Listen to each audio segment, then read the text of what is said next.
All right, so in this video I have a collaboration that I am personally excited about. This is the Reebok Panini Prism collaboration.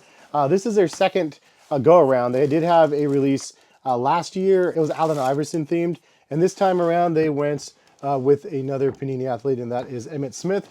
And they brought back another classic pair here, as you can see, the ES22. Now there are two other models that are worth a look if you're interested in seeing them. I'll link them all in the description of the video over to Reebok. And this is, in my opinion, the best one of the three. This model is definitely one that is a throwback. It's an original one that they brought back from years and years ago. But this colorway specifically is nice because it does have a color blast sort of feel to this model, and I love that they ended up doing that. So for those that didn't know, Color Blast is like one of those treasured sports cards that like come out of certain packs depending on the sport, and it's super hard to pull, and they're worth quite a bit of money usually. I've only pulled one Color Blast so far out of hundreds of boxes that I've opened. The only one that I got was of a Ty Washington, I think, out of Draft. So Prism Basketball Draft was the only one that I got. But Color Blast is a fun one to chase, and also something that is kind of noteworthy. They do have a Panini Prism pack on the top of the box here. So it's taped to the top. I'm going to open it and see what is inside. I'm assuming it's going to be an Emmitt Smith card of sorts. I don't know. Ooh, yeah, these are numbered. This is crazy. 141 of 249. We have the Emmitt Smith Reebok Blue Shimmer Parallel. That's pretty fire. This is cool, man. The fact that you get like a numbered sports card in your box makes it kind of special. I love the fact that they actually did that. And it does say, again, Reebok Emmitt Smith. You have to pay $200 basically to get an opportunity to get one of these, because the shoes are about $200 at retail. So I like that they actually included this. This is super rad. I'm going to have to get a sleeve for this one and put this one in a proper little case. It's nice to get a numbered card. I'm assuming that means that they have one-of-ones that you could potentially pull as well. Maybe there's a bunch of different ones. I'll have to look and see. But any which way, we have a pair of the Emmitt Smith 22s, or the ES22s. That is interesting because this is actually a shoe that is listed on the tags as a basketball shoe. So it says basketball ES22. And from what I understand, back in the day, people did play on the blacktop with these because it is kind of a rugged pair, as you can see, the tread on the bottom.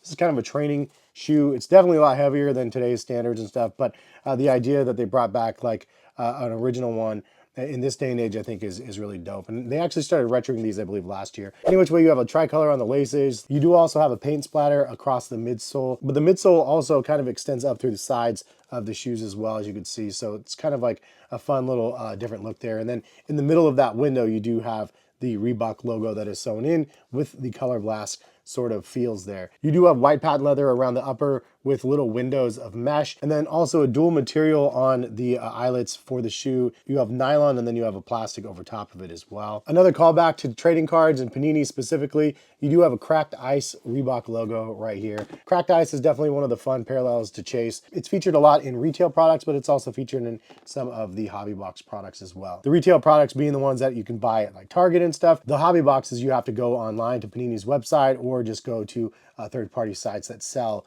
the hobby boxes. The outsole traction is a nice little nod to Panini as well. You can see it actually does say Prism on the bottom with the Reebok logos. So I like that they added that underneath the traction pattern. It looks pretty sick. And then also the insoles of the shoe does say Panini Prism with the Color Blast logo on there. So it's always nice to be able to see that Panini Prism logo on the shoes. Now this does feature hex light in the midsole, as you can see literally on the side panels here. These are always just for show. You don't actually feel the hex light on the sides.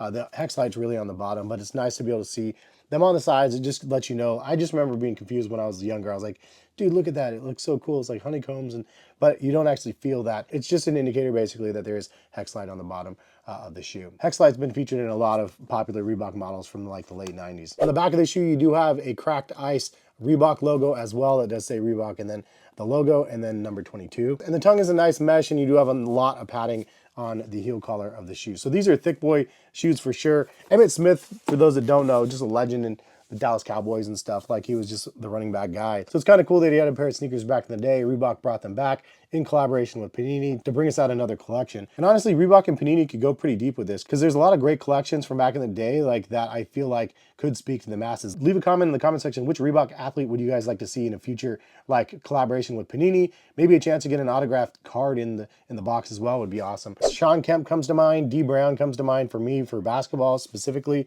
obviously Shaquille O'Neal. But it will be fun to see where they take these things, and I love the concept of what they're doing. Again, this is the second go around. It makes me want to go back and get one of the first ones because of the Iverson collab was really, really good as well. Anyways, thanks Panini Reebok for sending these over to me. Whoever did that over there, much appreciated. Appreciate y'all. But thank you guys for stopping by and watching. Hope you guys enjoyed the video. If you guys want to buy a pair of these or the other two from the collaboration, I'll link them in the description of the video. And leave a comment, let me know what you guys think about the collab. Hopefully have a good rest of the day. Hopefully see you back on the channel for some more content soon. All right, peace guys.